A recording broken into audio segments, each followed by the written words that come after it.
Hey, what's up, guys? Devil Dog Gamer here. Welcome to the Marine Corps Mondays, and I'm stupid sick right now. And instead of skipping another Marine Corps Mondays, which I usually do when I'm sick or busy, I decided to forego the millions of comments I received saying, "Where's Marine Corps Mondays? Why didn't you do Marine Corps Mondays? Stop skipping Marine Corps Mondays." And do it even though I'm fucking retarded sick and like sweating my ass off because I have a fever and hacking my brains out. So I'm probably going to cough a lot during this, but it's better than reading all the retarded fucking comments I get. Let me just say this. A lot of you are really awesome subs to where you do not question, you don't ask for things, you just enjoy what I put up. And there's a few of you that are just fucking retarded where you ask stupid questions, you complain when I don't post something, you beg for more shit that I don't feel like doing. Like, oh, where's more DayZ? I've been playing fucking DayZ for a year. I don't want to play it anymore. I'll wait for standalone. Fuck. Or like, where's Marine Corps Monday? When I posted on my Facebook 4 fucking times that I'm sick or I'm going out of town and I can't do Marine Corps Monday. So anyways, to skip all that bullshit, I'm doing another one. And I'm gonna fucking go through through it, even though I'm fucking sick. Anyways, I'm playing Ghost Warrior Sniper 2. Picked this game up on a whim, just because it came out and there was nothing else coming out that day, and I was like, eh. And I'm playing the multiplayer, and it's actually pretty fucking fun. Like, it's just pretty much everybody's in a hide trying to find each other on and fucking shoot each other. And it's pretty cool. The only thing I don't like is it's got the windage, the drop and everything, but it shows you where that's going to be. So, I mean, you pretty much have to use that little drop calculator it has on it, or you're going to get shot in the face. Because you're probably going to miss your first shot anyways, because it's not really that accurate with simulation. So if you don't use it, you're going to get killed, and if you're trying to be a baller and not use it, you're going to, you know what I mean. So this game's pretty cool. I end up fucking raping face everybody with this fucking spot I sit in. And it's pretty fun to actually try to search for people in this and try to be sneaky and shit. But, anyways, for this Marine Corps Monday, I'm going to talk about the M-16A4. Been getting a lot of questions about people like, oh, what's your favorite gun? What do you think about this gun? Blah, blah, blah, blah, blah. And, I figured I'd start with the M16A4 because it is the standard service rifle for the United States Marine Corps, and I have a love-hate relationship with it. It's definitely one of those guns that you like to have, but you hate it at the same time, and I'll go over a few reasons. One of the reasons I like it, it's a familiar, easy platform. It's easy to use. Everything, almost everyone's fired an AR-15. It's familiar. Easy to reload, easy to field strip, easy to clean, easy to fire, low recoil, and it's nicely balanced. Sometimes you get the ones that the upper receiver wobbles on the lower receiver. Those are easily fixed. But other than that, it's just a familiar, easy platform. It's light, and it does its job. Oh, and first victim. But, it's... one of the biggest problems I ran into with it is it's fucking long. I can't remember how long the M16A4 is. It's a full-size service rifle. And I remember trying to get out of the back of the LAV with that thing. And I would always slam the fucking muzzle on something. The buttstock would hit when I'm jumping out of stuff. Going into rooms, trying to room clear with something that big, it's like trying to clear a room with a fucking broom. It's, you gotta watch, make sure you're not clipping any fucking doors, any walls, and, a lot of times we would just pull it off our shoulder, put it over our shoulder, and just, like, the buttstock on top of our shoulder, and clear rooms like that to cut, knock a few inches off, so you could actually maneuver in rooms a lot better, or even pop it to the side, take it off your shoulder, rest it on the top of your shoulder, so you're not really shouldering your rifle, but you're trying to get it so where you can still aim, but maneuver around rooms without, worrying about catching it on anything or anything like that. And, a long rifle, trying to go into a room like that and clear, it definitely makes things difficult. I mean, you got 4 guys going into a tiny room clearing, and you're, all trying to get through doors and shit, and there's obstacles, and, having something that big is just cumbersome. And that's one of the things I didn't like about it. It felt too big for a lot of, the mount operations, room clearings, and such. And I wasn't really a fan of that. Never really got my hands on an M4. Those would be a lot better, but, still something like a bullpup style or something smaller would even be more acceptable for room clearing. That way you have it all up close. It's one tiny package. The way I look at it, a perfect rifle to clear a room with would be something that's not longer than your arm. If you stick your arm out in front of you, a perfect weapon to do room clearing and mountain operations would be something from barrel to buttstock would be shorter than your arm. So that way it's all one package, it's all nice and tight up against your body, nothing to worry about. You could fucking turn around not worrying about catching it on anything and, you know, anything like that. That would be my perfect weapon for room clearing. But of course, United States military, you don't have a choice like that. They give you what they give you. But, you know, and the funny thing is, everyone thinks that the M16 is this awesome-ass fucking gangster-accurate weapon. I mean, you know, I've Googled people's fucking targets and shit from ranges and stuff, and, you know, people are sitting there like 500-yard fucking 3-round group, and it's like they put a quarter next to it, and it's a quarter MOA fucking, and that's a bunch of bullshit. Like, honestly, listen, I'm a good shot. You know, when I was in the Marines, I was fucking awesome. I was the best in my fucking company. Probably best in the battalion. I never really tested that, but I was definitely the best in my company. 500 yards, I never shot a group that was smaller than the size of my hand. Literally. I could put my hand up against the target, and literally, the group wouldn't be any smaller than my hand. So, I mean, those people who say they got the, you know, those fucking, you know, quarter-sized groups of 500 yards, it's a bunch of bullshit. And, you know, it's one of those things that they say 550 yards is your maximum engagement range for a point target. And that's pretty correct with that. I've done 600, 700, even 800 yard shots with them. And literally, at that point, you can put it on a silhouette. You can put the round on a silhouette, but you're not going to fucking put it in the same hole every time. You're going to be lucky if you get a silhouette-sized grouping. There's a lot of people who claim they have their customized fucking M16s, and, you know, they can put fucking awesome fucking groups at fucking 700, 600 yards. Never seen it. Really never seen it. I have a customized fucking, you know, you guys have seen pictures of my M16 I have, my DMR platform. And literally at 500 yards, even using match grade ammo, I'm not doing much better than I did with a standard service rifle. It's not an accurate weapon. It really isn't. It's a very small caliber. It's got stupid ballistics to it. I'd much prefer a fucking 338, fucking 6.5, or even a 6.8. The ballistics for a 5.56 are just stupid. I mean, for long range capabilities, stupid. Close range medium, you know, from 100 to 400. Yeah, it does alright, but 500 plus, just pack it in. It's a really dumb platform, and, you know, I much prefer the 7.62 to the 5.56. I'm going to say that now. I'm a fan of the 7.62. I think the 7.62 is an awesome, awesome round. I've seen it do amazing fucking things. And you try comparing the 5.56 to the 7.62, and literally, I'll choose the 7.62 every time, no matter what. You can give me a fucking belt-fed 7.62, and I'll be happy with that over the 5.56. Now, that's not saying I completely hate the M16. The M16 is very controllable. If you're just fucking laying, you're doing it, any sort of fucking, you know, hammer pairs, any of that stuff, double taps, super controllable. I can fucking put, if I'm room clearing, I've done it before, I can put them in the same fucking hole when I'm doing a double tap. We call them hammer pairs, but everybody, stupid civilians, call it double tap.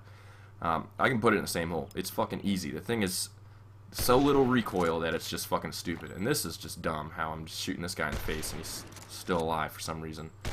But, it's a very controllable round, low recoil, and, you know, it's good. It's good for that. Compared to the 7.62, I've tried to do that with 7.62s and M14s and M1As and stuff, and it's just retarded compared to the 5.56.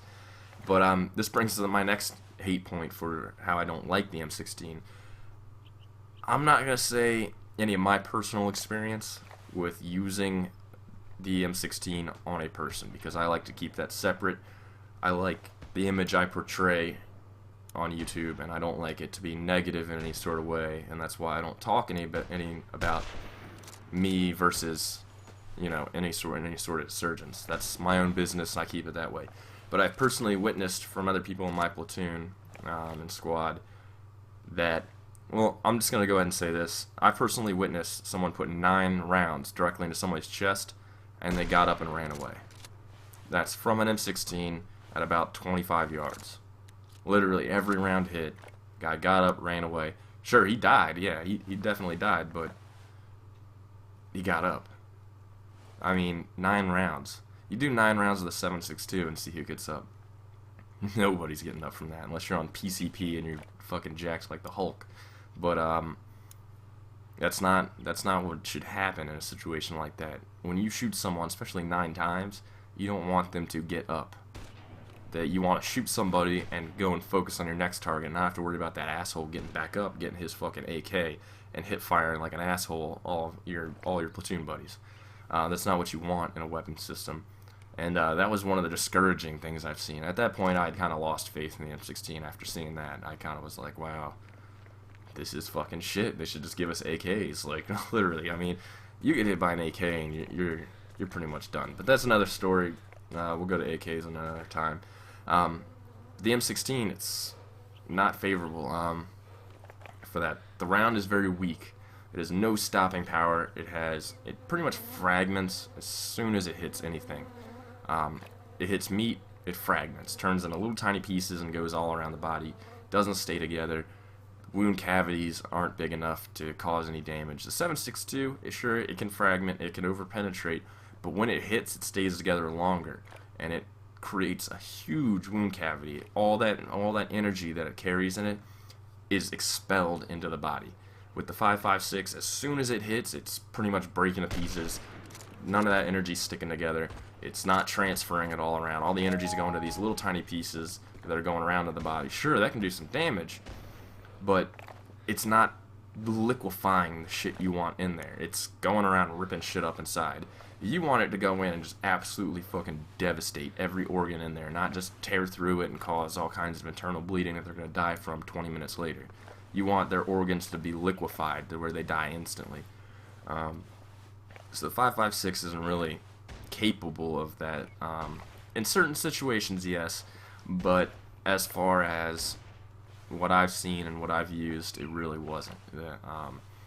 You'd really have to put it in the right spot, and even in the situations where you could do that, it's not really, it's a battle. I mean, you can't sit there and be like, alright, I'm going to shoot him in the head.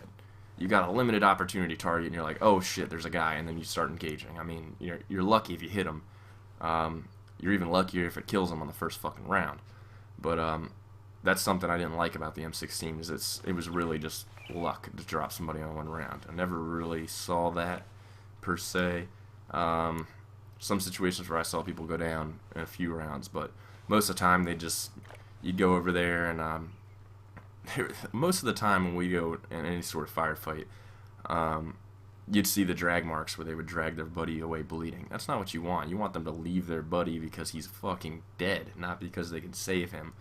So, that's not really favorable. And the 5.56 is a really shitty round with that. Getting back to the M16, the M16 does jam a lot. I gotta say, in a sandy environment, it really does jam. It really does eat oil pretty bad. CLP, I'm going to say this about CLP. CLP is a shitty lubricant. Tetra oil is what I use on all my firearms, and it's the greatest thing. I haven't touched my fucking 45 in 2-3 months, and I bet I could go rack the round like it's butter because I have because I have Tetra oil on it. And the shit doesn't dry up like CLP. If I were to put CLP on it, 3 months later come back, I guarantee my bolt would be rusted. CLP dries it up really fucking quick. And if you use a fucking Glock, do not use CLP. Not even going to get into that. That's me getting carried away. The M16A4, I'm not a fan of it. I really am not. It can be a good weapon system if used properly. As a DM rifle, negative. As a hunting rifle, yes, it can be very good. The reason I got my M16, or my fucking, I gotta call it an AR-15, but the reason I got mine and made it into a DM platform was to hunt pig. The reason I did that is because, I don't know if you've ever hunt feral pigs before, but there's usually a lot of them, and they're very fast. So you're going to be lobbing rounds left and right. So the reason I got it is because I can controllably put rounds on target. So if I shoot one pig and they all start going, I can keep putting rounds on the pigs as they're all running away and drop more. That's the only reason I really got it. If I wanted to create a fucking, you know, my own personal sniper rifle, I would have gone with a 7.62, either an M1A, which is the civilian version of the M14, or Remington 700, got some fucking trigger work done on it, you know, beaded the fucking barrel, all that kind of stuff. Or even gone with a fucking 338 Lapua for long range. The M16 is not a sniper rifle. I think it's a very shitty assault rifle, personally. For what we do in war now, I don't think it's acceptable. I personally would have liked to seen us go back to the M14s. The M14 is a beast, and you definitely do not survive when you get hit by that thing. But I mean, its length is still an issue. That's why they, you know, I think you should go back to they have the SOCOM 2s, the M1As. When we see that in a full auto select fire distributed to the military, that'd be a very awesome day. As the 6.8s and the 6.5s, I really think we do need to upgrade to those. The stopping power for them is definitely an acceptable standard. Not what the 5.56 is, but it's a lot better. And the military really needs to look at that, because if you can't kill a guy who's wearing a t-shirt and fucking pants carrying an AK, how are you supposed to kill somebody when they're wearing body armor just like you are? You know, that doesn't make any sense. If we get into a conventional war, you're really going to see where that 5.56 fails at, and the M16. So I'm not really a fan of the M16. I never really liked it. You know, I never really thought it was a godsend and it was the greatest thing next to sliced cheese or bread or whatever the fucking motto is. But, you know, it's one of those things that never really liked it. Not really a fan of it, but it seems to have become the standard. As a lot of people seen, you don't really see much innovation outside that platform. And I think that's a shame, because people really need to, especially gun manufacturers, really need to get away from that platform and look to the future. All you see is everybody coming out with new rounds and new versions of the M16 platform, and smaller, like all the AR-15 variants, all those little variants they have, it's the same platform of the M16. The buttstock's the same, magazine well's the same, trigger's the same, you know, it's all the same. I would really like to see some of these firearm companies start branching out and thinking of new things, like the SCAR, the ACR, the Masada, the FN 2000, the P90, stuff like that. Those are amazing leaps in gun manufacturing and the way those systems work. And all, as much as it is the same kind of, the magazine well, and kind of everything's all in the same place, it's all different. You got to get away from that M16 platform eventually, because it's, as the world changes and how war changes, everything's got to change with it. Just imagine if we were doing Iraq war with fucking M1 Grands. That would be fantastic, right? So anyways, kind of done. Don't feel like talking about the M16 anymore. So anyways, we got about, 1-2 more minutes left of this. If you haven't seen my post on Facebook, I am done with DayZ until standalone. I just find it boring as fuck. It's pretty much running around killing people. Same thing I've been doing for over a year. I'm gonna wait for standalone. Games I'm addicted to right now are definitely War Thunder, SimCity, and I'm still playing a lot of Arma 2. You're going to start seeing a lot more Arma 2 come up here. Just random stuff. Not really MSO, but just randomness. And it's all going to be epic as fuck, of course. SimCity, you'll see a lot more SimCity. War Thunder, definitely. I might do the story for, like, a playthrough of the story campaign for this game right here. I did the first mission, recorded it, but it's kind of like one of those follow me tutorial missions, so I might just skip to the next mission and just record from there. And I like how that guy's calling me out, right? Buy the blue symbol, and I look, I'm like, oh, fuck. I'm at the blue symbol. I'm like, you dick. But, this guy gets dropped. On a rampage, and that's where the round ends. Alright, guys, don't forget to give it a like and a favorite, and I'll talk to you later. Peace.